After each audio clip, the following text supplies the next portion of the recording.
বাংলায় শিক্ষা ব্যবস্থার সাথে যারা যুক্ত তারা রীতিমতো দেখুন বাড়িতে ছেলে মেয়েদের আর সরকারি কলেজে আর বিদ্যালয়ে নিশ্চিন্তে ছেড়ে এসে বাড়িতে ঘুমোতে পারবেন না।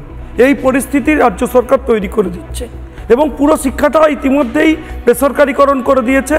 প্রায় স্কুল কলেজ তুলে দিয়েছে, বেসরকারি হাতে দিয়ে দিয়েছে। অন্য রাজ্যের বিভিন্ন স্কুল এসে হচ্ছে, একাধিক কলেজও হচ্ছে।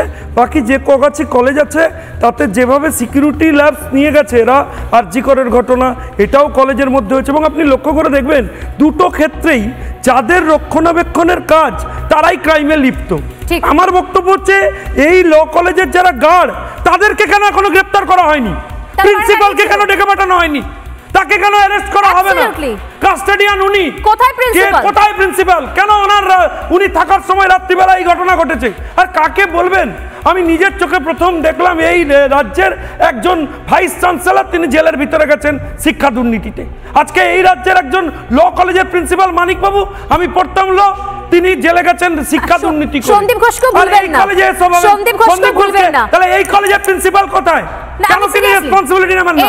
ওই গার্ডগুলোকে কেন ধরা হলো না? ল কলেজের প্রিন্সিপালকে এখনো কেন ডাকা হয়নি? এখনো কেন তাকে হেফাজতে নেওয়া হয়নি? ওই গার্ডদের কেন বয়ান নেওয়া হয়নি? তাদের কেন অ্যারেস্ট করা হয়নি? এই প্রশ্নগুলো আমি তুললাম। স্বর্ণালী সরকার দায়িত্ব নিচ্ছে।